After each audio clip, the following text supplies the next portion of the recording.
All right, we're live.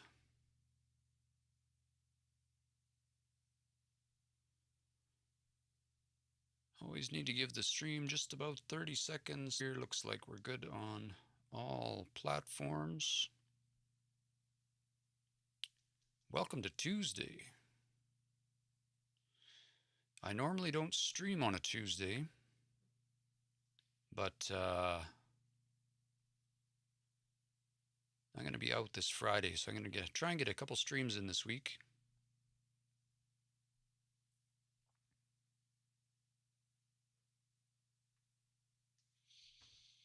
And I thought this afternoon I've been just leaning into all of this Deepseek conversation, which is fascinating, fun and fascinating, and I thought we'd talk about some of that today. And then the other thing I wanted to just explore a little bit interactively, I thought, let's talk about AI use cases and try and break this down a little bit. I'm just going to get my YouTube open at the same time here so I'm not missing any comments. Or a little bit, just shut the volume off on that. There we go.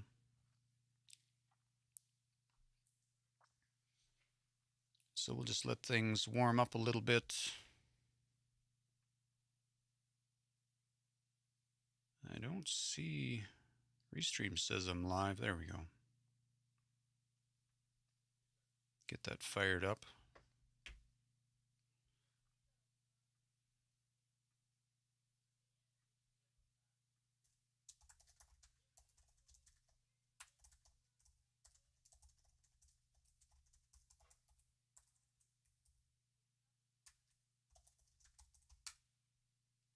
And finally had a chance to sit down just in the last day and really lean into not just Deepseek as a tool, but sort of what's all of the fuss about. From a purely technical perspective, the whole thing is fascinating in terms of the actual capabilities of the software. And I keep seeing this graph. Let me see if we can find it here. There's this chart I keep seeing in multiple videos everywhere. Performance. But I kind of want to talk about, this is the one here, which is fascinating. The whole thing is fascinating. Well, let me see if I can get that graph. Oh.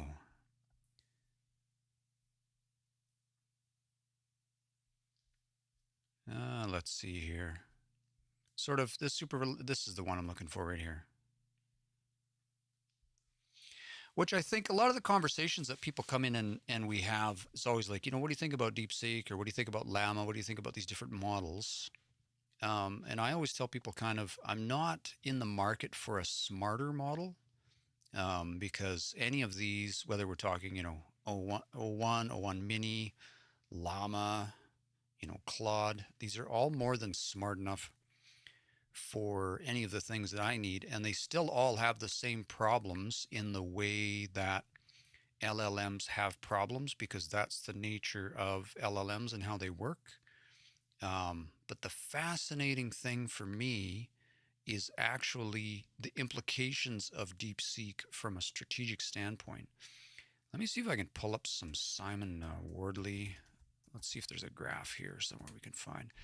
The fact that the image was open sourced has such massive implications. And actually, it's in another presentation. Let me pull it up. I've got to get into I should have been ready for this, but that's okay. We're just making this up as we go anyway. Let's see. Not that one. I've got a slide deck I'll pull up here in just a second. I'm just getting into the right account. And we're going to have a look at, I think it's this one here. I follow this fellow by the name of Simon Wardley, and if you're interested in tech strategy, if you're interested in business strategy at all, this is the deck, right? This is the slide right here. So the short version of this whole thing is that you know, the long and short of it is all businesses to some degree or another are technology businesses. And so if we just have a look at this little graph here, the idea is that everything moves from left to right in terms of technology. So all technology starts out kind of over here in this left column as an idea. Okay. And then eventually something will be built custom, right? And this could be anything. We talk about phones. This could be ideas. This could be, policies. Eventually, once that gets to be popular enough, it'll become a product that you can just go buy off the shelf. But the important thing, and this is where a lot of these big players play in strategy, is taking something from a product, something that is a product or lives here in this product space, and moving it into the commodity space. And what do we mean by that? What that is, commoditizing something is exactly what, say, a company like Amazon Web Services does, or when you have an API or something like that. When you commoditize something and then you let people build on top of that. And that's exactly what we're seeing here is in this particular case, we've got, even OpenAI has their kind of APIs and people are building on top of that kind of stuff. And we're seeing new and interesting things coming out of that, right? We end up with sort of a little bit of an ecosystem. We see like the GPTs and various stuff like that. And then all of these AI companies pop up and they're all sort of wrappers, right? We've all heard that. These AI companies are basically wrappers around ChatGPT. That's exactly what this model is right here. Is that these sort of new and novel ideas, these new and novel products start coming out. And then eventually over time, those also will move through this process of like a custom built thing and then eventually a product that you can offer to the public. And then eventually those also become commoditized. This is whole Amazon, this is AWS's whole business model, by the way. Amazon Web Services, they launch a thing, Elastic Cloud Compute. They sort of watch what everybody builds from it. They watch what products emerge in the market, and then they grab those products and boom, they launch a new service, Elastic MapReduce or Elastic whatever. This is their whole business model. This is exactly what they do.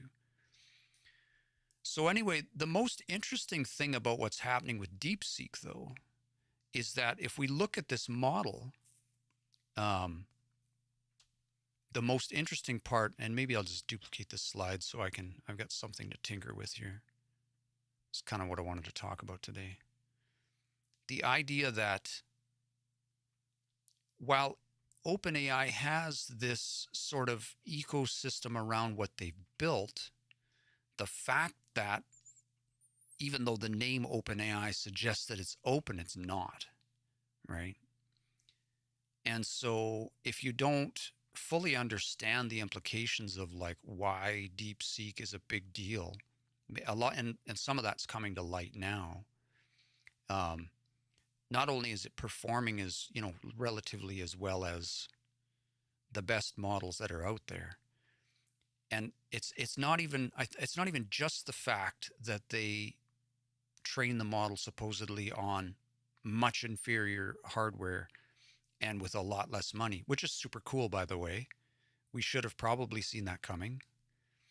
But I think the most interesting and strategic thing that they did. Hey, Emmett, we're streaming on YouTube and TikTok today, so not ignoring your comments as they come in. There is a bit of a stream delay on YouTube, but I am just acknowledge quick that you folks are there. The most interesting part of the maneuver for me is that the model was open sourced. It was like much cheaper. It's already supposedly people are verifying the methods in which DeepSeek was trained. Right? There was speculation that, maybe they made this up or maybe it was just a bunch of whatever. But then the counter argument is, well, if that was the case, their whole thing would have gone up in flames pretty quickly. But we're seeing people already starting to come out and say, no, this actually looks like it's probably legit. But the fact that it's open source is super, super interesting. And it was strategic by, I'm sure, DeepSeek's approach, because as soon as you open source something, you force your competitor's hand in every single way. And I didn't realize this until I started looking into DeepSeek and the whole thing just in the last couple days. I didn't realize there was like basically a chip embargo on China. Like, I had no idea. I mean, it makes sense now looking back. That was one detail that I missed in this whole thing, but the US was trying to corner the whole AI, I guess you could say arms race, if you will, right? That's the thing, that's just all of the pieces coming to light at the same time. And the fact that DeepSeek was open sourced is now forcing the entire industry's hand. There's a scary aspect to this too. I mean, I think OpenAI is good for everybody, right? Like, I think in the long run, this is probably good in that if you can, I don't know, I would have liked to have seen these models a little bit cheaper to run. And it looks like some of them are, even though, like, if you're running the full model, you'll still need all the fancy chips and all that kind of stuff. But in the long run, the thing that makes this really interesting is now some of this is accessible to people who don't have billions in seed funding, right? The scary part of this is it also opens up the possibilities to the rest of the world, or like potentially like the folks, uh, the thing that scares me, and it's not necessarily even, I guess it's not even necessarily particular countries per se. Um, the cheaper AI gets, the big concern here is probably that people who have access to technology to do bad things are just going to do bad things. I guess that's the part that I think about. So when we talk about cybersecurity, the access to cheaper AI from a cybersecurity standpoint makes this a little bit scarier. I've heard the argument recently that, you know, our only defense against AI based, cybersecurity attacks is going to be other AI systems. And that's a terrifying thought, because the problem with relying on the risk of your AI attack going wrong is pretty low, but the risk of your AI defense going wrong is very high, right? So that's sort of a one-sided battle. Anyway, the whole thing is very interesting. Hey, welcome, chat. I see there's a bunch of people in the live. I'm jumping on Tuesday today because I'm going to be out on Friday. I normally stream on Friday and Saturday. I'm actually going to be out this weekend. So I'm going to try and get a couple hours in this week. I've just been catching up on this whole DeepSeek thing. I looked at it. I played with it. I was like, no, this is cool. Cheaper AI is not a bad thing. But then I realized actually there's more to the story here. And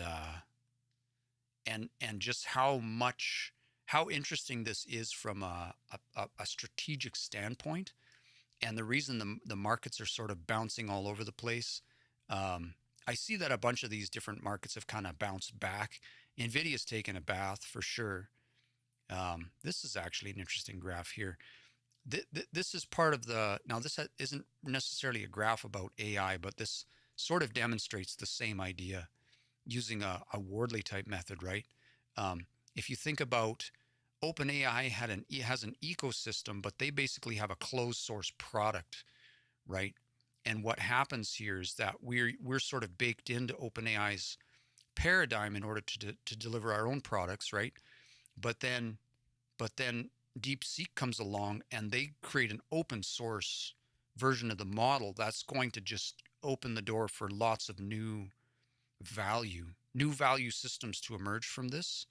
And it just shifts the paradigm. It forces everyone else to follow suit.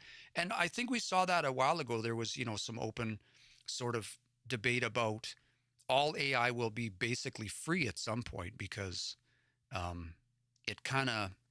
think it kind of has to be. WS says DeepSeek operator is safe to run. Yeah, no, and yeah, open source models existed before DeepSeek. I agree with that. Kay, let me come back to that conversation. DeepSeek operator safe to run. There's a really interesting question here. Yeah, I think when you use the word safe or when you use the word secure, there's a whole sliding scale there, right? So if you want to get down to the bottom of everything, there's no such, if you have a device that's connected to the internet, it's not secure. There's no such thing as secure on the internet. technically. Most, it's been proven over and over again. Most devices, most algorithms, encryption and all that's been compromised long ago, right? So then it comes down to the argument of, U.S. versus China. Who would you rather have your data? Because if you make a phone call or use a device, in the Western world, our governments are listening in on all that stuff. Um, so you can't really operate like we have an illusion of safety or security online, but it's really not there. So then the question really comes down to when you say is DeepSeek operator safe to run, then it comes down to who has your data.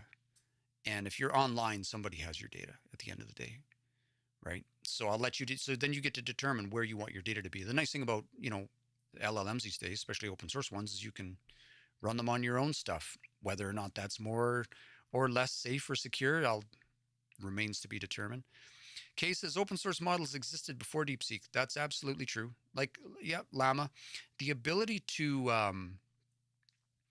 that they open sourced the method in which they trained the model. They released a bunch of a couple papers at the same time. The method, how they came to the model, and the fact that it was done on not only like the numbers are staggering, 6 million versus how many ever billions went into sort of open AI stuff, but then the inferior hardware. So it's even more than that. It's even more so um, the the the the method in which they created a model just lays to question the whole. It sort of calls into question like the whole existence of the tech industry in the AI tech industry in the U.S. right now is like, why do we have bajillions of dollars into all of these huge startups when basically DeepSeek made all of these tech companies look like fools, right? Made them look like they don't know what they're doing. And so it's not just that the model is open source, but that whole process was open source and people are already recreating those results.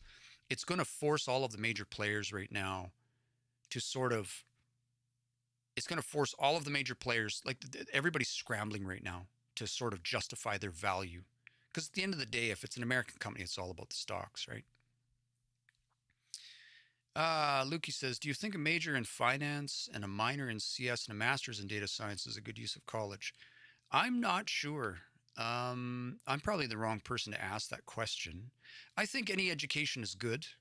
I think it's what you get out of it. I don't have a formal background. I don't have a a degree in anything.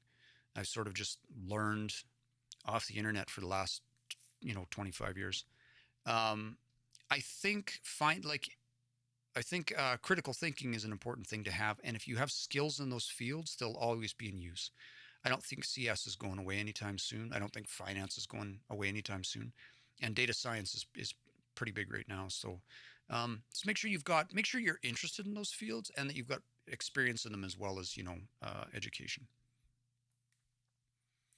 Bonsoir says it comes down to, are you running the code yourself and looking through it? Yeah, and that's the whole point of open source, is making sure that everybody knows what's happening under the hood, right? Northern Jay says, I feel like it's similar to the Robinhood app. They introduced free trading and then everyone else had to. Yeah, open source is a strategy. It 100% is, because all of a sudden it means that anybody can you end up with a whole bunch of fast followers because anybody can move into that space.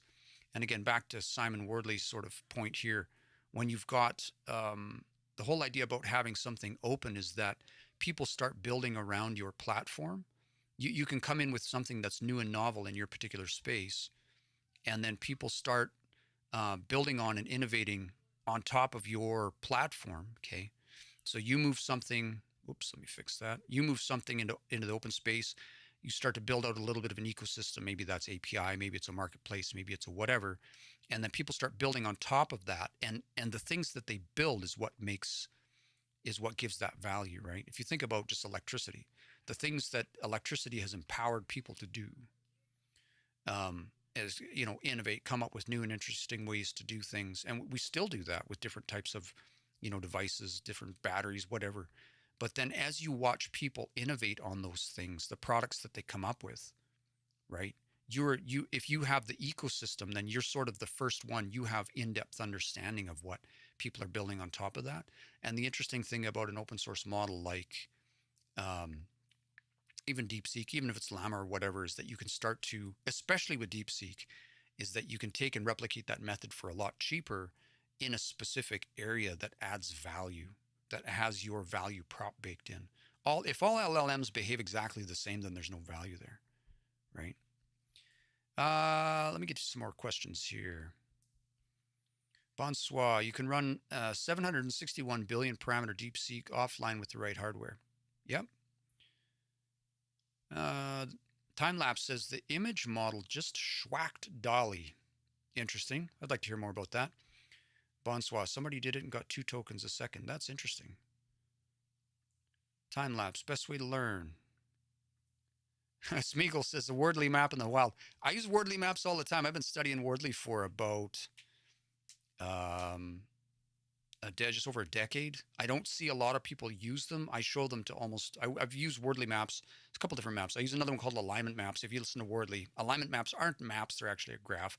But I use those, and I use Wordly maps for almost every business that I work with. Um, it's the kind of thing where it's not just cut and dried and really simple. It can be used to sort of describe more simply abstract, complicated concepts in terms of strategy. And for the areas where they make sense, they make a lot of sense and they can be very useful. For most people, they're just like, most businesses don't need strategy. Most businesses just need a few sound tactics and never get to the strategy phase. But yeah, I like using them because I think it's fun and interesting. I've been studying them for a while. Timelapse says, I hate to say it, software engineering is dying quickly. So many engineers out of work for 1 year. I think, yeah, I don't think that's a software engineering problem. I think that's like a speculation problem. I'm willing to be wrong about that. Um, a lot of companies, I think, because software engineering is just inherently expensive. The industry, if you go back 20 years, the last 20, 25 years, the industry was just like doubling, doubling, doubling, doubling. It was just growing at a ridiculous rate. And so we may have over provisioned software engineers to some degree, but I don't think I just see it more as software engineering is dying. It's not. It's not at all. We're maybe course correcting a little bit, but software engineering today is just as relevant as it was 10 years ago. Um, we've over provisioned. That's all. Like our industry was doubling every 5 years. That's a ridiculous rate of growth. I think it's about 7% or whatever. No, 5 years. No, it's more than that. Um, if you're doubling every 5 years, like that's if we go back to when I first got into software engineering, if there was that meant within 5 years there's 2 million, then 4, then 8, then 16, then 32. That's exponential growth, right? We can't do that forever, and I think that's the problem with like even if we look at this, let's pull up the Nvidia stock. Okay, it's if you've ever played with, and look, it's already bounced back 8%. So everybody's sort of buying the dip and all that kind of stuff. But if you go back like a day, 5 days, right? You look at this and you're like, oh, the market's crashing. You know what? Zoom out. I was looking at Nvidia stock when it was $5, right? This kind of growth, it's sort of like the software industry. We can't do this forever. We can't grow exponentially forever, and that's a challenge with the sort of the capitalist markets, is that they expect forever growth, and so you get inflation and conversations for smarter people than me.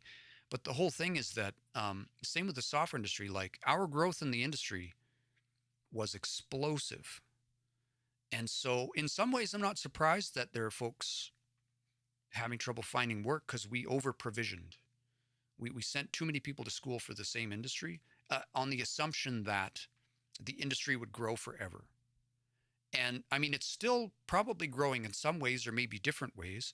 And is AI helping curb some of that? Probably. But if you've used AI at all, if you use Cursor, Claude, any of the models in your day to day, then you know that software engineering is just as relevant today as it's always been. Critical thinking today is just as relevant as it's always been.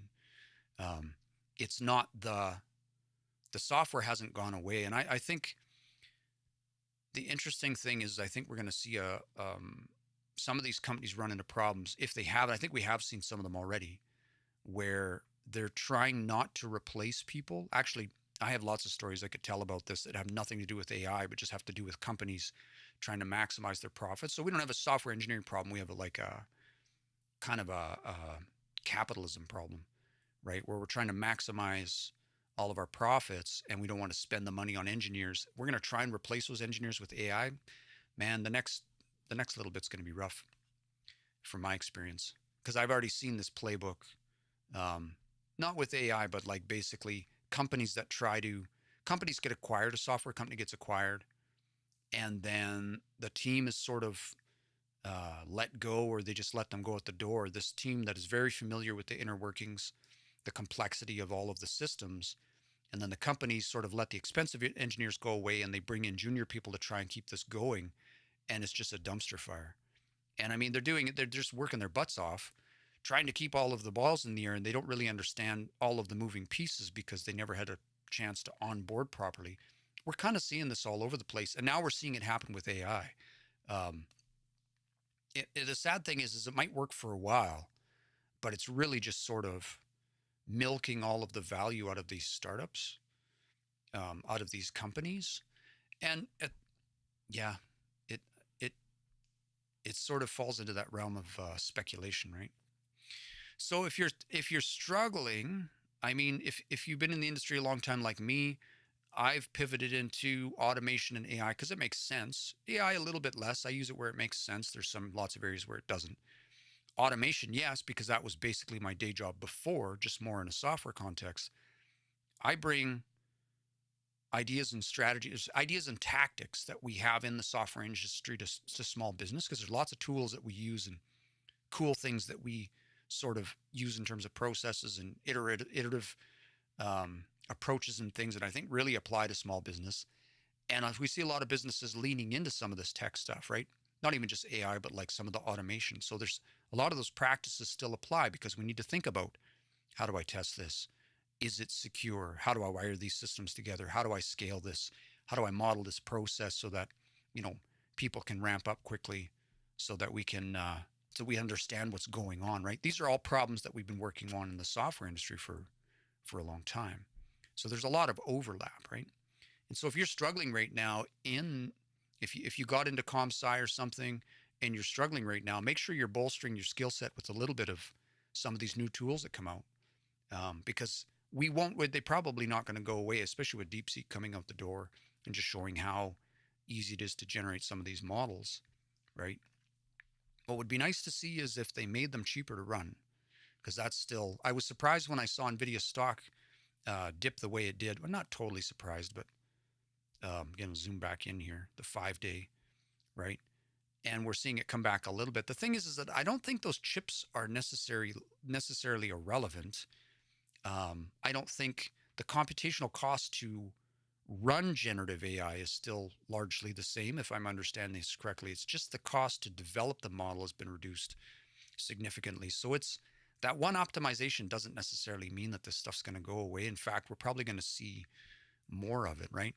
I forget there's a name of a law, or my old brain sometimes can't keep all these details in one place, but basically the law, whatever the law is called, it says, if you optimize in one area, what actually happens is your consumption stays the same. You just look for more opportunities. Like if you're consuming a specific amount of electricity in this area, in this community or region or whatever it looks like, and you change all of your light bulbs to use half as much power, you won't actually use half as much electricity because you'll find new opportunities to consume, whatever the capacity was, right? So I think the same thing is going to happen with AI.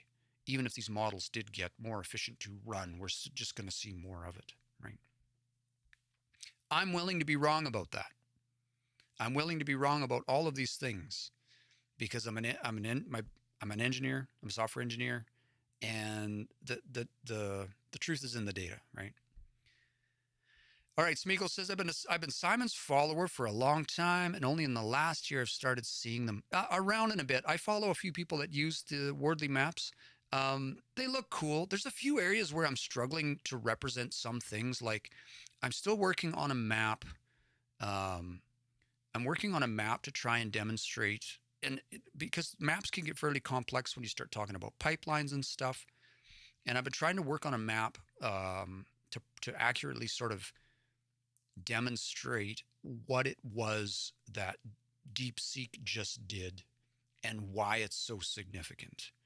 And I can get the pieces in there, but I'm it's one of those things where this is a thought exercise, right?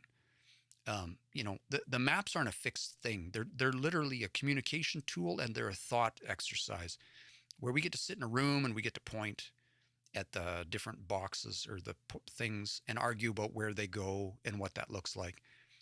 It's hard. It's one of those things that's hard to do alone, and there aren't a lot of people out there that are really well versed in Wordly that we get a chance to just sit down and talk with. So it'd be great. It'd be fun to sort of join or even start or maybe join a Wordly group, a Wordly mapping group, and debate some of these things because the whole Wordly system is a multiplayer game, right? Yeah. All right. Time lapse says, good point. It's pivoting for sure. Lots of an experience. Yep, definitely. Uh, Laid off a ton rapidly. Yep, I think we're seeing that. Okay. Am I buying Nvidia stock or not? I can't answer that question for you. Um, the whole game is, I think, uh, if I understand how stock markets work, they are designed to always go up. So I think generally speaking, and again, this is not financial advice. I'm not a financial advisor. Buy stocks and things like that at your own risk. Um, I think generally speaking, if you were practicing good risk management and diversifying, like you could probably just put money in like the S&P 500 and leave it there and it'll go up. That's what it's designed to do. It's designed to go up. If you're doing anything beyond that, in terms of like, we just looked at, remember, I looked at this stock literally when it was $5. Uh, I was man, and they were then back then in 2019 or whatever, they were saying AI is the next big thing. Nvidia is going to explode, right? So I don't know of a particular stock that's going to do that right now.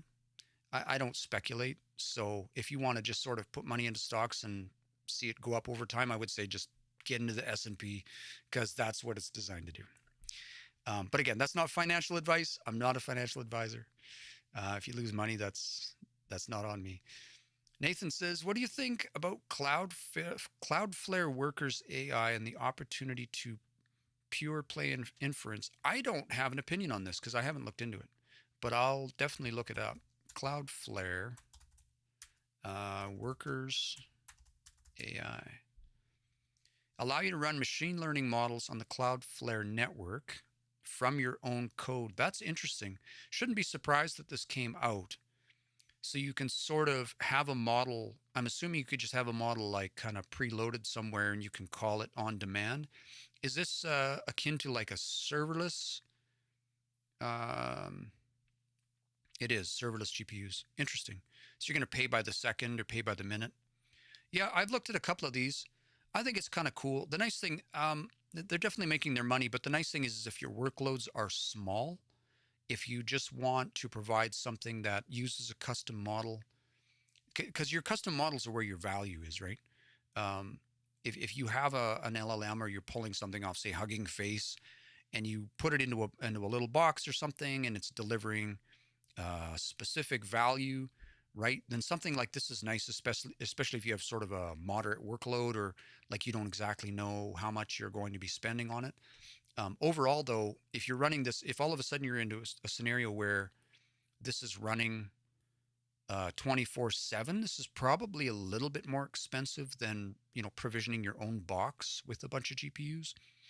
Could go either way, but it's nice because it something like edge workers or whatever that have access to the GPU makes this more accessible, right? It means that you can write code to access this, and that's pretty great. It sort of puts, because if you've ever pulled down a model off a Hugging Face and just try to run it, like there's a bunch of hoops you got to jump through, and if you're non-technical, like that's going to be challenging. Like I spent 2 days, I think, trying to get my first couple models off Hugging Face running, finding all of the parameters that would make it sort of quantize properly and do all of the stuff, and And I hope I wrote it down because I spent 2 days doing it, and then once I got it running and got what I needed, I shut it off, and it probably take me 2 more days to get it running again. Accessibility is a big thing, right? Something like this does exactly that same thing if we go back and look at that, right? Like it takes a model that's sort of up in the cloud, a product or whatever, and it gives you, it sort of commoditizes it, puts it in a place where you can just flick a switch and it's turned on. Um, if you're using that model here, your infrastructure is actually back over here in the custom column, right? Because you have to set that up and do all of that stuff on your own. So what they've done is they're actually giving you commoditized infrastructure to run that model off of. And that's the part that's driving new value. It's a different paradigm, right? Yeah. Let me just get caught up here with some of the comments. The entire hardware industry is figuring out efficient dot product. Nvidia's moat is temporary. Probably that's the most significant part of the whole DeepSeek thing, I think. Well, two, like the open source, obviously, but yeah, the fact that they train that on um, like inferior hardware, I think is very, very interesting. Alex says, someone said that the dip is because some people are selling their stock to get capital to buy. I've heard that too. Yeah, I've heard that exact same thing. And again, if we zoom out, like if we zoom out, people keep saying, "Oh, that's Nvidia's crashing." Zoom out. That's not a crash. They're taking profit. Like if you look at that, because the people, some of the people that are selling off, they bought back in here, right? They're up by lots. So, you know, and I mean it's not the first time. There's dips all along the way. That's the nature of the market. So, markets go up, markets go down. That's but again, it's just from my perspective. Um, yeah. Okay. Just catch up on my comments here. So Smeagol says once trained, an inference cost is way down. The world's going to be so the inference cost I think is the big one, and that's something I was having a hard time finding like specific answers on. So if anybody has any, can point me in the right direction, because I thought I'd heard some people say that because of the way they'd optimized DeepSeek, it could be run at a smaller number of parameters and get the same results as OpenAI with. I don't know. I couldn't find any specific data to back that up. But if it is like significantly cheaper to run from a generative standpoint, that's also very significant because that opens the door. Because if you're building applications on top of the reason all of these AI apps that are sort of like these wrapper apps that are popping up all over the place. Let's go back to that other chart. These wrapper apps are popping up all over the place, right? These new value apps, but they're effectively wrapping on top of OpenAI's API, and then they're building out this wrapper and sort of selling that as a product, right? The thing is that you use any of these things, and a lot of them are kind of expensive. When you get in there and you start playing with it, and you're like, this is pretty pricey, even compared to Chat GPT or whatever.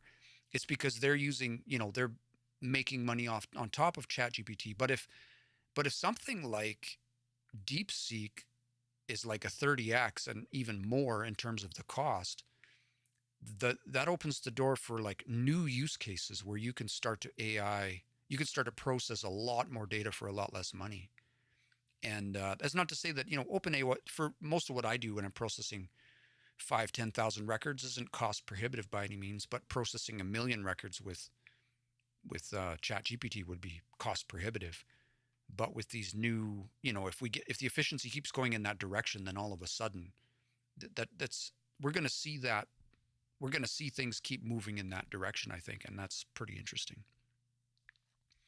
Smeagol says Cloudflare AI is just another hosted option, but that locks you into them as a vendor.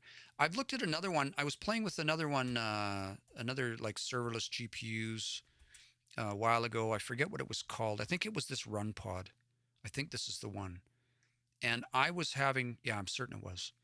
I was having trouble. It actually wasn't even RunPod's fault. I don't think I was. I think I was having trouble getting the particular model I was using running, and I ended up going with DigitalOcean and just provisioning like a GPUs on their system by the hour or whatever.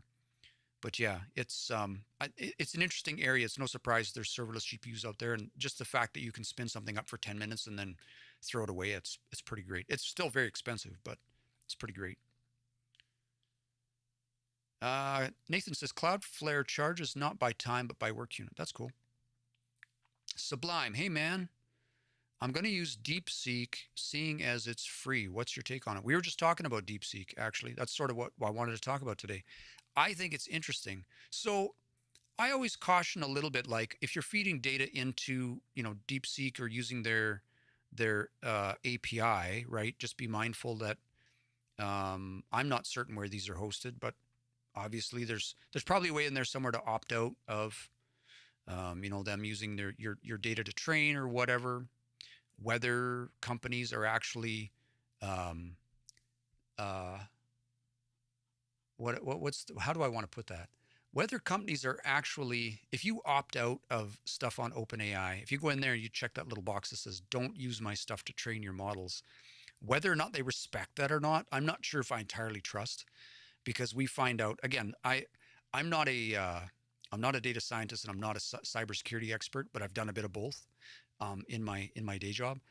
And we only ever find out after the fact that, yeah, they just trained that on a bunch of private data, right? We see that happen all the time with these platforms where they're like, yeah, they're in a lawsuit now, and somebody found out that they were using private data to do whatever. So sort of, I come at all of these models with a bit of, like, all of these providers with a bit of skepticism. I inherently assume, I don't want to assume that they're bad actors, but I know for a fact that all systems given enough time will be breached, just because they will. That's just the nature of cybersecurity. So just be cautious, is what I'm trying to say. If you're going to use these systems, experiment with them, try them out. Use it on their hardware, use it on your hardware, whatever that looks like. Just be mindful, if you are shoving your data into any third party, be mindful that they will, they may, or likely will use your information for something. Levi says, so what's the answer? I hope I answered. What's the question? There have been a few. Big Fish says, hi there. Berto says, I think same parameters, but optimized to run with less hardware. And I think that's significant. That is a significant piece. And I think those are the two things that are really, or the fact that they trained it on so much less, um, it was so much cheaper to train, what versus they say, what does it take? OpenAI, 70 billion. I'm misquoting the numbers, but it's like billions of dollars, tens of billions of dollars, and 2 months or how many ever, 6 months, whatever the number is. And DeepSeek was like 6 million. Like, the orders of magnitude involved are many. It's more than a couple, right? And then if they actually run cheaper, that's also significant. And I think that's a move in the right direction, right? Because we don't, the amount of power when they talk about building different data centers and all of the AI plans for all of this stuff, like the massive amounts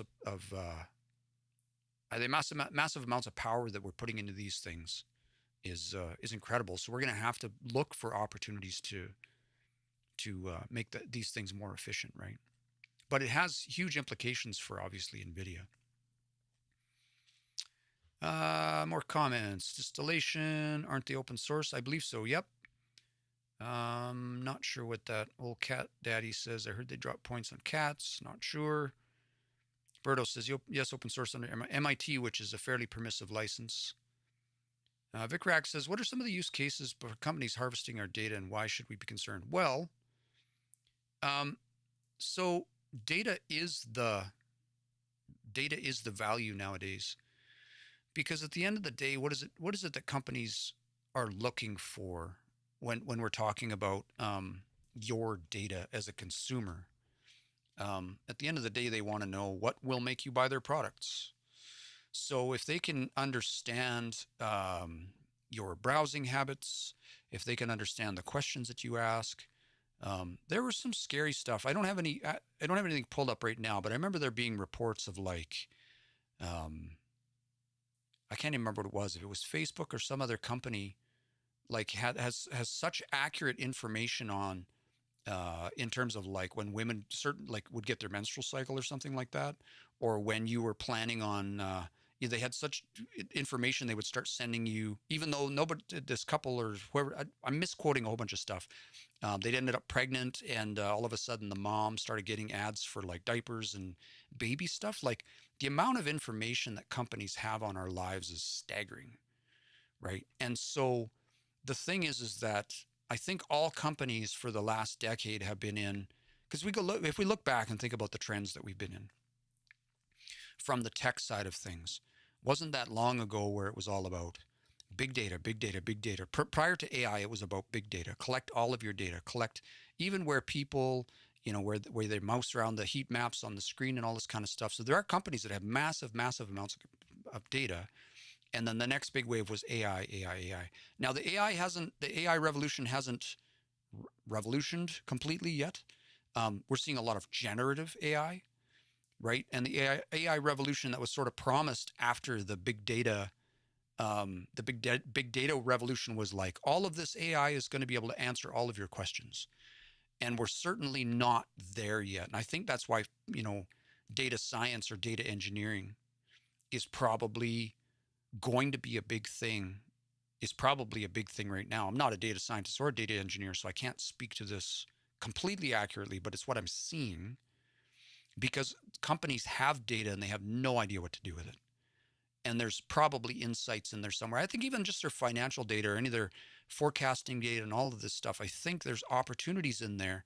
The problem is, and the biggest problem is, if you're looking at, even when they're talking about the markets and Deepseek and all of this stuff, the biggest problem with all of these AI models is they're non-deterministic. If you don't know what that means, it means that they're not accurate. They're not accurate. That's the biggest problem. So that'll be the thing that we see all of these companies working towards now. And I think the biggest misconception on the marketing side, they're feeding us like, here, look at all the beautiful things that AI can do. In reality, we know that AI falls short in all kinds of ways. So we need to be careful about how we're utilizing it. It's good for lots of things that are low risk, right?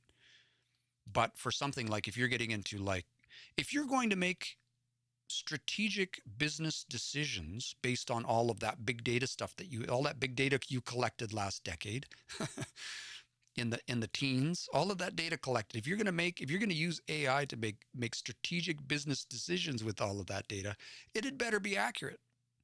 It had better point you in the right direction, because the risk of making mistakes at that level are very high, right? And the thing is if you go back to, welcome everybody on my live. I put this together. It's kind of a little bit tongue in cheek. If you're an engineer, a software engineer, and you look at this, you think this is the simplest, maybe even the silliest thing in the world, because it seems, it seems sort of intuitive, maybe. The idea that like understanding the amount of risk and the amount of complexity in a system, because we deal with this in the software side. I feel like in the consumer world, though, where the AI industry, and think about all of the billions and billions and billions of dollars have been poured into things like OpenAI and ChatGPT and all of the stuff that's come out of that, and all of the hype, are trying to sell you on this idea that AI is going to solve all your problems, because at the end of the day, they need their stocks to go up. But the thing that they don't talk about is that AI works really well here, and it doesn't work really great in the rest of these areas. But business doesn't just operate in this area. It doesn't just operate in this low risk, low complexity, right? If you're talking about financial data or forecasting or business strategy, you're in high risk and definitely in high complexity, right? Or maybe it's low risk if it's just whatever. Like, so always we need to do on the software side, especially when we're talking about security, we're talking about high impact decisions, de-risk whenever we have data, right? De-risk the data that you have. Don't store what we call toxic waste, those kinds of things. And then when you're trying to model problems, can you make them simpler? Because hard problems, when you have a lot of complexity, even if you don't have AI involved, that's where things get challenging. And when you write software, your businesses grow, complexity is built in, it's baked in. So if we can push back on complexity over time, we'll get more runway out of that, that value prop, or, the software, whatever that looks like. But the problem comes that one of the problems that we see in the software side is that there's a certain amount of complexity that is just inherent in being in business. And so, like I said, AI works really well over here. If you have a low risk, low complexity problem, I use AI here all day long, all day long. But as soon as you have high complexity, you need to find a ways to make that less complex, to make your AI solutions more deterministic. And then if it's high risk, we need to be looking at AI from this lens, right? So even if we get into those, what's the reason we haven't? The reason that AI hasn't solved all our big data problems is because the complexity is like it's huge. It's off the charts. Huge amounts of data. Can it go in there and find interesting things? Sure, but we still need to be able to validate it. We need to be able to trust it, right? So we're going to see a lot of movement in that area in the next little while, I think. I'm willing to be wrong about all of these things, but let me see. We talked about harvesting data. We talked about market trends. And I don't know your name here, but it's a really good point. The U.S. harvests civilians' data daily. You know, if you think TikTok is harvesting your data, hold my beer. Let's talk about Meta, right? Let's talk about all of the companies are harvesting your data. That's their job. OBB Jesus says, if the model is open source, are the weights are also downloadable? I assume so. I'm not sure. I haven't tied into it that deeply. I would assume so. Somebody tell me I'm wrong.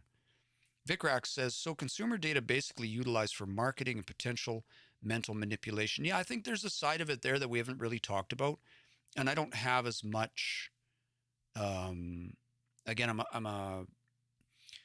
I still believe in science. So, you know, if there's research on this, and of course I have life experience, so I'm skeptical naturally of all of the things that we live in a different lifestyle. We don't have TV in my home. You know, we limit the amount of ads and stuff because it's proved. There's research that, you know, marketing, the more that you see something, there's even an interesting little something that my neighbor told me the other day.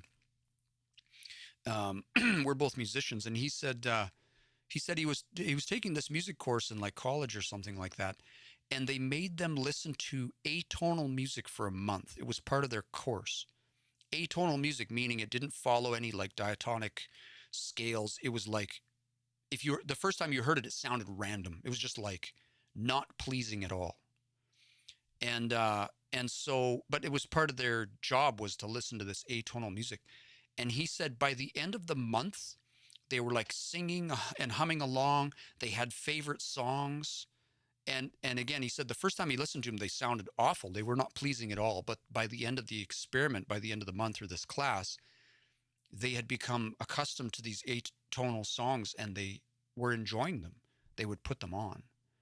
And so the thing is that our minds or our psyche is not a fixed thing, right? So the more we are exposed to something, the more we're exposed to an idea, the more opportunity there is for biases to be baked in, right? So that marketing, that's entirely marketing, top of mind, right? When we look at the big companies, the big companies that still have all of their product placements, Coca-Cola, Pepsi, right? Because they know it works. And so consumer data is everything. The more you can get in front of a person, the more you can influence their buying decisions. And so that's at the end of the day, that's what it is, right? Jordan asks, so is your opinion Deepseek is only used in 2 to 3K GPUs? I don't know for sure.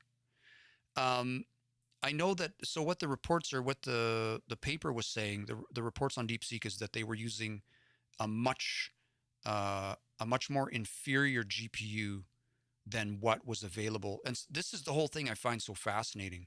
And I didn't even know about this until I looked into it just in the last couple of days. Everybody keeps talking about DeepSeek. There's two parts of this that are super interesting. One, I'm sure I've heard about it, but I didn't realize there was this like chip embargo to China and most of the world, right?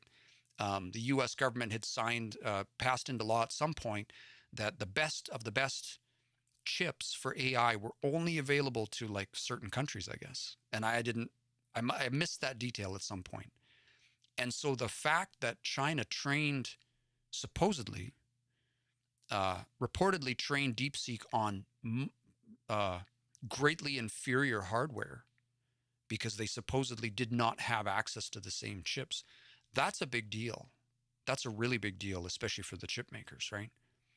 And it's sort of shaken it's sort of rocked the AI space. That's why exactly what's going on here. It's shaken the foundation of, because the AI industry has been dominated by the U.S. largely over the last few years, right? And there's been, like, I call it speculation, but in all of this, investing in all of this AI space. And, like, what other company could come to you? Like, if we've been talking, people have been sort of tongue in cheek talking about OpenAI forever. Like, they don't really have a business model. And these investors keep sinking bajillions of dollars into this company that has never been profitable and has no plans to be, as far that's from what I've heard. But they're just sinking more and more and more money in on the promise that they're going to reach AGI, which they're not, on the promise that they're going to come up with something that delivers more value, and they still haven't really come to that yet. And then, so for DeepSeek to come out and release a model that's basically at the same level of competency, trained for, not only trained at a fraction, a fraction of the cost, but also on inferior hardware, that just shakes the foundations of the AI space. Um, I think overall for humanity, it's a good thing. Like, AI should be cheaper. It should be more, right? Hopefully it gets cheaper to run. Hopefully it gets less computationally expensive to run. But that the entire AI space, all of the big players in the industry ought to be scrambling right now to try and figure out how they're going to continue to, like, and this is really interesting if you look at this, right? If we look at meta stock, I don't follow stocks super closely. I keep an eye on them over time or whatever, right? But if we look at this, like, there was a little dip. So that tells me that the people who make sure that the narrative stays around positive investment sentiment are doing their job correctly, because that's their job, is to keep the stock price up. Um, but they're going to have to scramble. I wouldn't be surprised. All of the big players right now, your AI, OpenAI, anybody who's developing models right now, they are going to have to deliver significant value in the next 3 to 6 months, in my opinion. They're going to have to, because now that DeepSeek is available, any of those countries that did not have access to the latest and greatest NVIDIA chips, you can be sure that they're replicating those results right now with the hardware that they have. And supposedly, I don't follow American politics too much. It sounds like Trump is sort of announced that he would, let everybody have the chips. I don't know if that's going to happen or not. We'll see it when we'll see what happens. But you can bet that all of these other countries that have been waiting to get their hands on this stuff and wanting to invest more in AI, they have a copy of this right now, and they have hardware for this right now. They're pedal to the metal on this. And so in the next 6 to 12 months, we're going to see a lot of interesting movement in the AI space, because a lot of technology is going to come out over the next little while. And at the end of the day, I think it's probably going to continue to drive the value down, and it's going to create more interesting opportunities and innovations in the AI space. This has always been experimental. Like, the first thing that I said when I first started looking into this DeepSeek, and I saw NVIDIA stock was doing a nosedive or whatever, all of that. I mean, the first thing I said out loud was, "Is anybody surprised by this? Like, why is the industry surprised by this? They shouldn't be." But again, who am I? Just some guy on TikTok. Bonjour. My French is lousy, but good to see you. Da da da da. Just backing up. I missed a few comments, so just going to back up and get those. If you do comment, and especially on YouTube, I will get your comment eventually. I move fairly slow. We're just here for the conversation today. I usually live stream on Friday and Saturday, but I'm going to be out this weekend, so I wanted to get a couple short live streams. And actually, I'm only going to be able to stick around for about another half an hour today. I just wanted to get a live stream in. I wanted to talk about DeepSeek a little bit, have a little bit of conversation. For anybody who's here on the live, I'm enjoying the conversation. I'll just throw a quick plug in there that I do automation and AI consulting for business. If you're interested about how you can implement some of these things in your business, have questions about, what can these technologies do for us? What are they doing in our industry? You want to talk about some of that, or even strategy, um, low level, high level. Happy to do all that stuff. Feel free to reach out to me. Just a little shameless plug for my company there. Welcome to all the new followers enjoying the conversation. We got about another 20, 25 minutes here before we drop off today. Just going to get caught up on my comments. Cleaning up data, I think, is a good use for AI. And again, if especially if we get cheaper, if the AI gets cheaper to run, which is great, that means we can clean more data with it. And I think that's we're going to see a lot of company. Two of the areas I think we're going to see up and coming is like how to start taking advantage of all that big data we've been warehousing in Amazon's ice box for a while.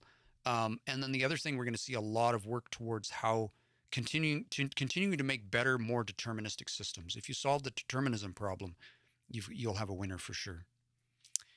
Brad says ChatGPT just lost a big consumer group. I'd believe that. There's a lot of people though that probably because just the fact that this is a Chinese company, there's probably a lot of people that just won't use it. And I think there's a lot of space. But what it will do, because it's open source, we're going to see other players emerge all over the place, all over the world, that all of a sudden are offering interesting solutions from their perspective or with their value, and it's going to force all of the big players to move really fast now. Let me see here.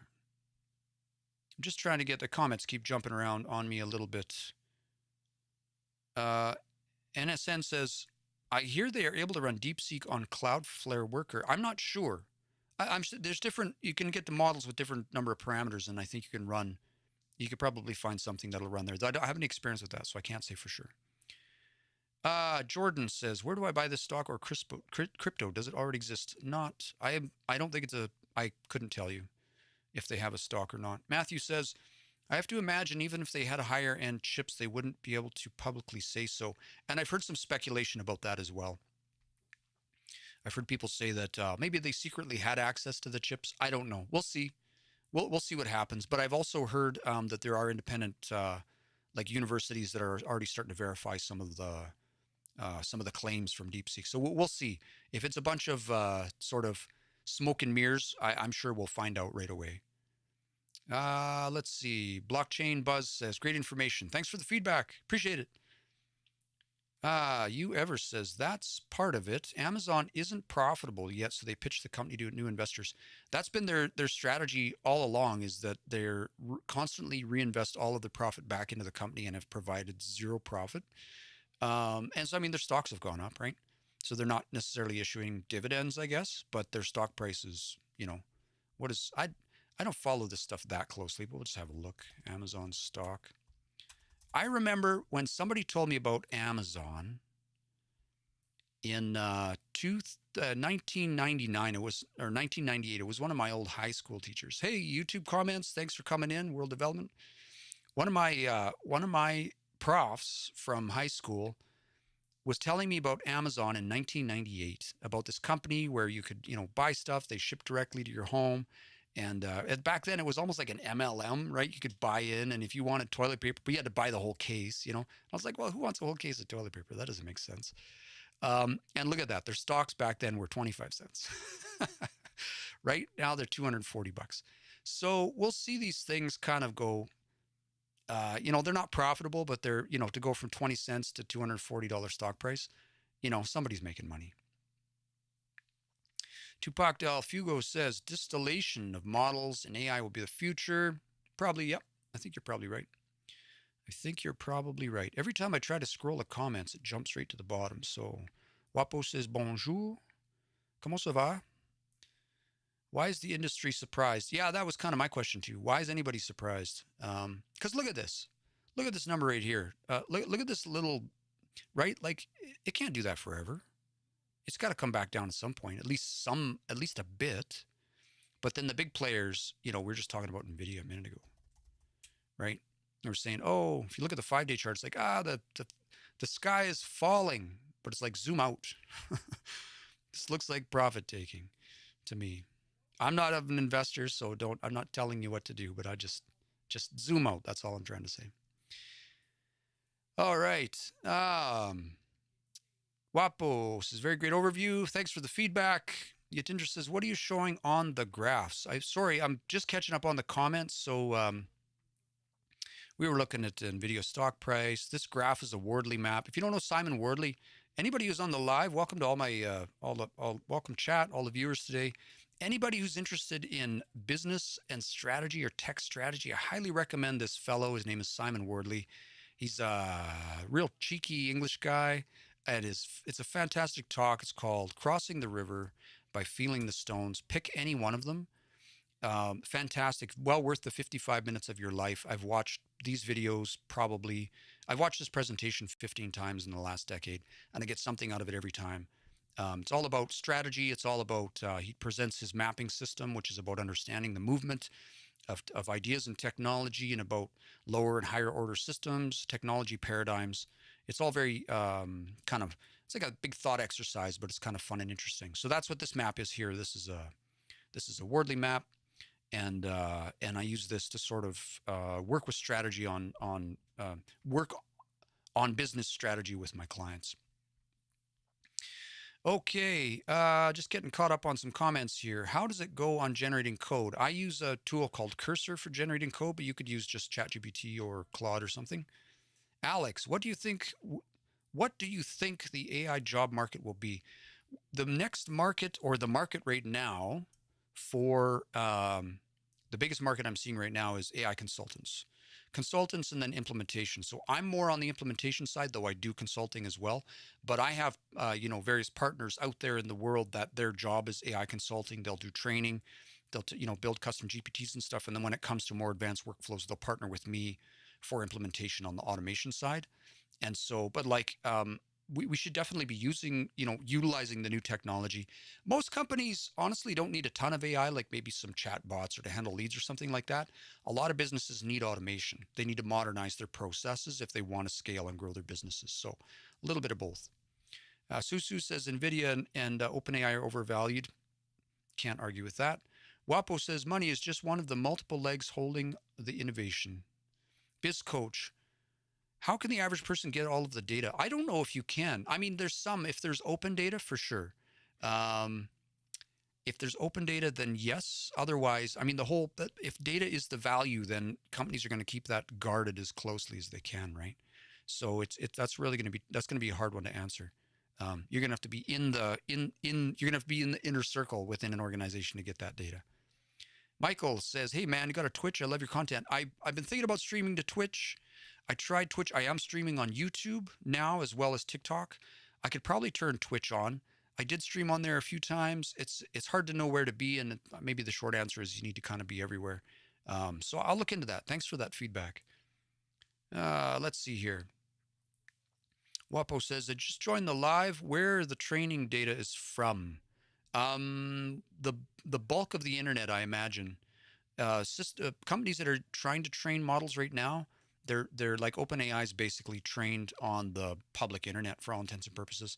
And I know there's some debate about how they've limited the data, but then there's also been concessions that there are parts of the model, or it's been proven through research, there are parts of the model that are trained on data that's not necessarily, open public data. So I think they're using whatever they can get their hands on. If we're having conversations about synthesizing data for training models, like you can be guaranteed that they've used all of the data they have access to. And so it's no wonder they want you to use voice mode, video mode, send all of your stuff in. When you go into ChatGPT, there's a setting in there that you can turn off that's like, share my data, help improve the model for everyone, which is just a coded way of saying, give us your data so we can get better. Sorry, just got to scroll back on these comments. Bad Diver says, is Deepseek API down for you? I'm not using their API right now, so I'm not sure. Somebody else says Deepseek is unusable for me. After 3 questions, it bugs out. Big context and data questions can't do. And I think that's the case with all models. Claude does the same for me. I go back and forth between Claude and GPT all the time because they just, You know, if you use AI every day, like I do, right? You're keenly aware of its limitations, and they've still got a ways to go with lots of these things. Got a question in from YouTube. What do you think is the best opportunity or business in hardware or software? If software or hardware, why? Small explanation, please. Man, that's a great question. This is from World Development on YouTube. The best opportunity right now, I think, is if I was to get into a business, man, let me think about that. I wouldn't do like laundromats or anything like that. You want to start small. I think the information business, again, like I said, AI consulting or something like that. Hardware is a tougher one. I'm not really sure which direction things are going. I think you can get into, we're seeing a lot of niche businesses because you can get on, say, like TikTok or social media and attract a very niche customer base that can still provide, a profitable business with, a select piece. I see people doing this with maybe 3D printers or like niche woodworking skills or things like that. I can't really say. I'd have to think on that one for a little bit. Let me know if there's a particular niche you're thinking about. I might have thoughts, might not. Hard to say. Another comment on TikTok. I've played with it and not saying anything negative about China, their history, their politics. Oh, it will not. See, I've seen that too. There's certain things that Deepseek just won't talk about. No surprise there. Callie says, did you already cover possible concerns? Just tuned in. Yeah, I think so. I mean, we have to be concerned about sending our data into any provider, right? Like, I know there's concerns about China. There's a lot of, I don't want to use the word propaganda, though that's kind of what it is. All governments issue their own propaganda, right? So there's a lot of sort of anti-China sentiment because there's larger political and economic factors at play, and so that comes through in sort of the messaging from various governments and whatnot. At the end of the day, that you can be guaranteed that our Western governments are collecting your data just as much as anyone else is, and more so, our Western corporations are collecting your data. You can be guaranteed that they're collecting data in all of the ways that are currently legal and probably in lots of ways that aren't. That's just speculation, though. We do see reports of that from time to time. Just making sure I didn't miss any comments because my comments keep jumping around. And I will answer your question. I've got about 15 minutes before I need to jump off today, so I'll try and get through the last ones. Biz Coach says that and all the models still have value. Susu, big part depends. A Deepseek math paper was data collected method, so good data is important. I would agree with that. Callie, I think we answered your question there. I don't know about the API platform because I'm not using it right now. Can Deepseek read stock market pictures? I've sent a few pictures into Deepseek and it's done a pretty good job. Troy says they have no proof. Michael, how did the market crash because of Deepseek? This is probably the last thing I'm going to be able to comment on because I've only got about 10, 15 more minutes. But basically, at the end of the day, and for one, market crash is sort of relative. If you look at the 5-day picture, it looks like a huge market crash, of course. But if you zoom out, even 6 months, 1 year, 5 years, if you zoom out a little bit, it's a dip, right? At the end of the day, what happened is China released a model called Deepseek that not only was orders of magnitude, like many, many, many, many, many times cheaper, by hundreds of times cheaper. Like we're talking 6 million compared to 70 billion or whatever OpenAI puts into the latest models. So like a tiny fraction of the money to train, but also on inferior hardware. Now, the bigger story here, which is interesting, is that, and I didn't realize this till just in the last couple of days, but the U.S. government had previously put effectively sanctions. They had a chip embargo. They all of the best NVIDIA chips that are feeding this AI frenzy were exclusive to the U.S. and a few countries. I don't know the exact list, but it was like a small group of countries. The U.S.'s closest, sort of partners or allies, if you want to look at it that way. And so China and like the bulk of the world did not have access to the latest and greatest of NVIDIA's chips, these super chips that are all being used for AI. And so the US has poured billions, literally billions of dollars into this AI, what we'll call an arms race, I guess. and has sort of created this scenario where the AI industry was being dominated in the West, in the United States, effectively, and and uh, and then on the inauguration day, effectively, China releases this model that is competitive with OpenAI's models. For not only was it trained on a tiny fraction of for the amount of money, the tiny fraction of the cost, but it was also done so on hardware that was not the latest and greatest. It was vastly inferior hardware, and it made the whole Western tech industry look foolish.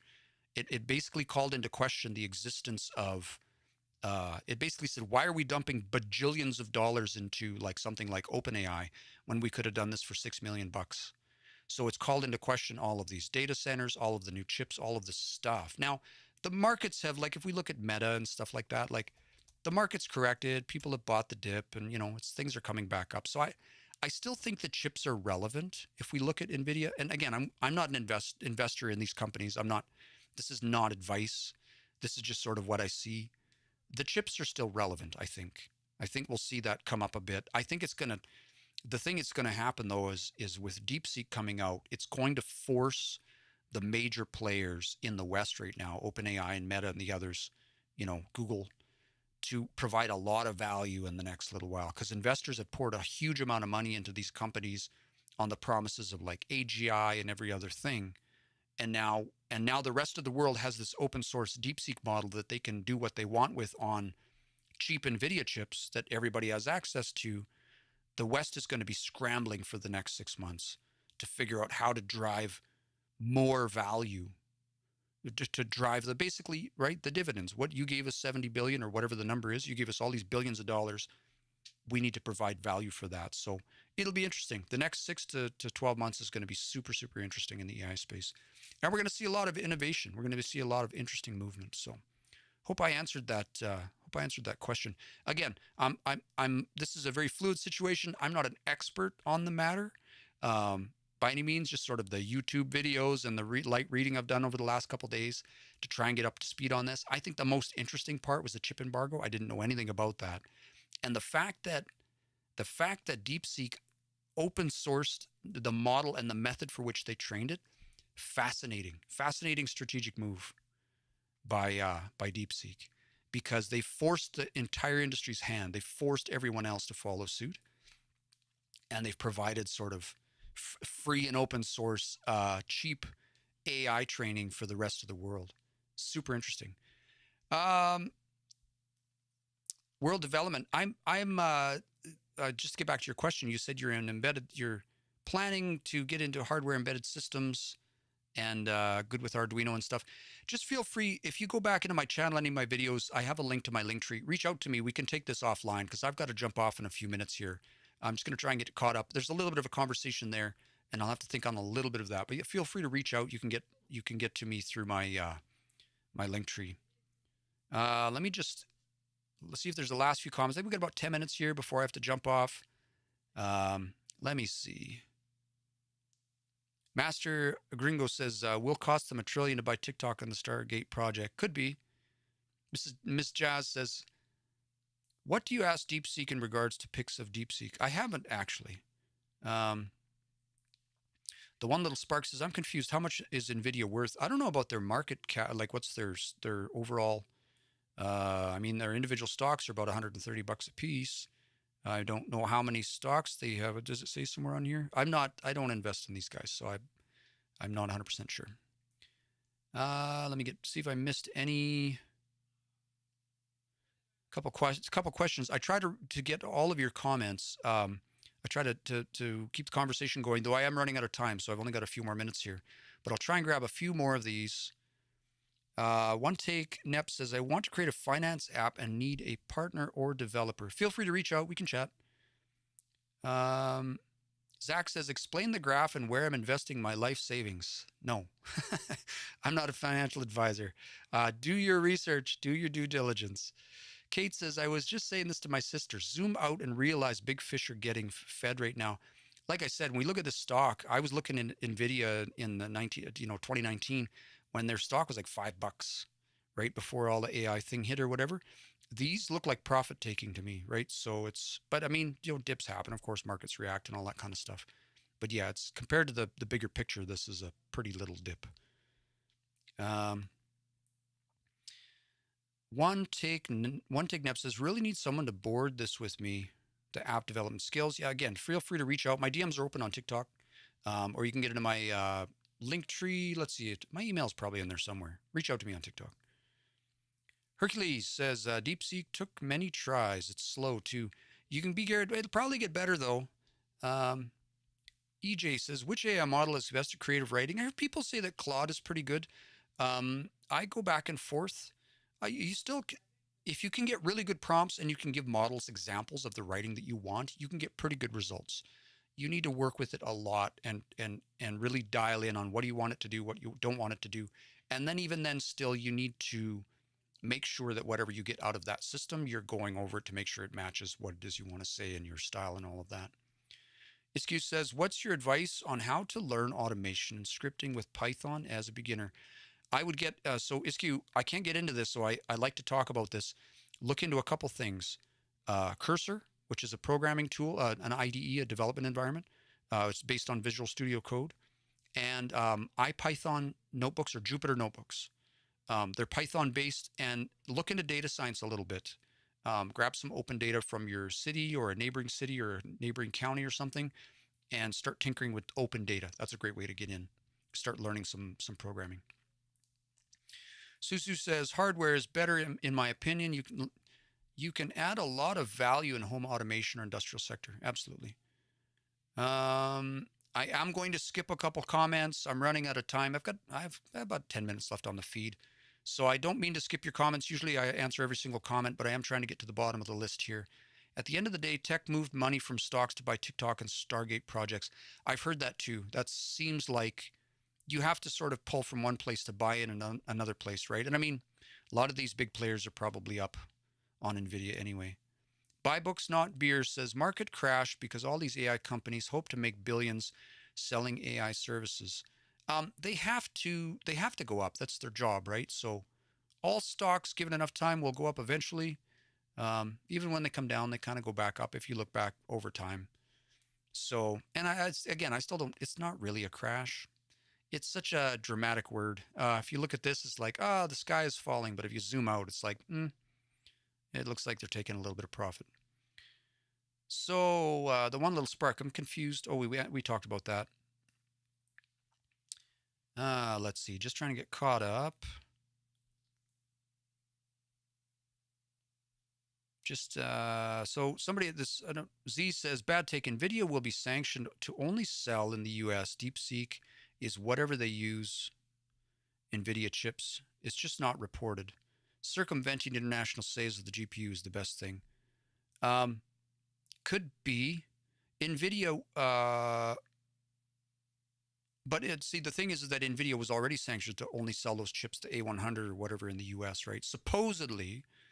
China only had access to like 800s or something, which was they were designed specifically as an inferior chip that the rest of the world could access.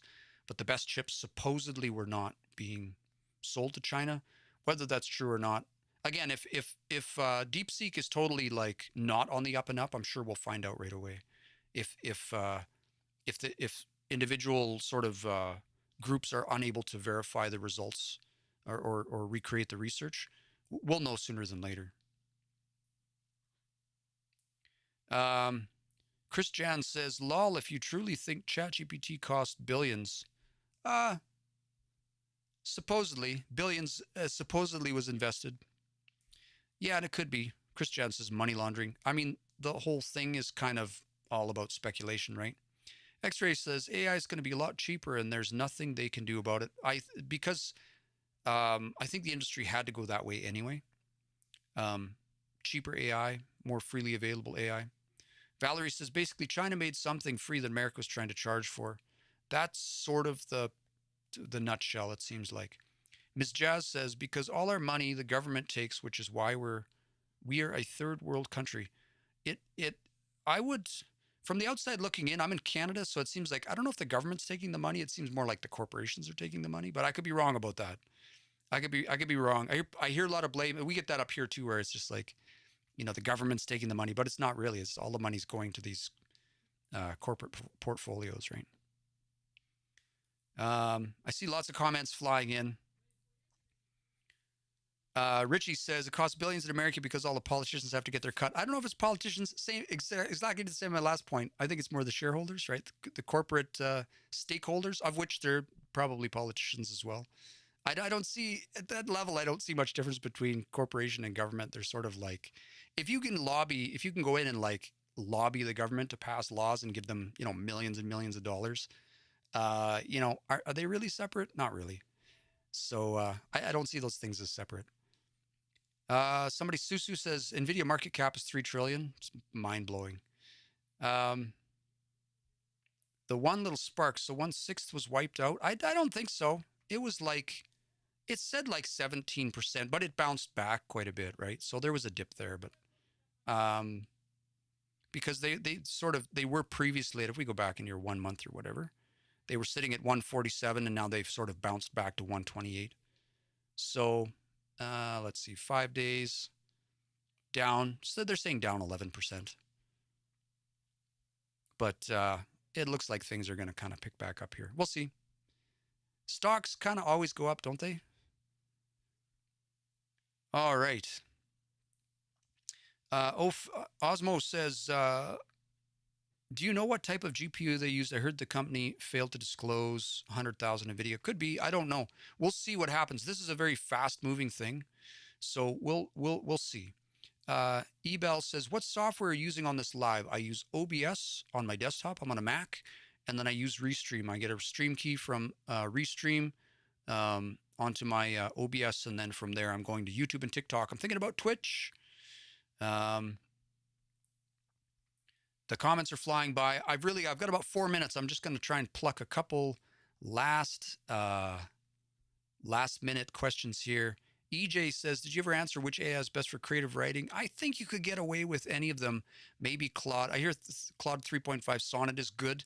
I think your prompts are going to matter. I think if you can give examples of the kind of writing you want, if you have examples of your writing and you can say, this is good, this is the style I like, you're going to get a lot further with that. But honestly, all of the models are pretty good at this point. PM just said, just saved a lot canceling ChatGPT Plus and setting up local Deepseek. Cool. Can Deepseek do live trading tactics?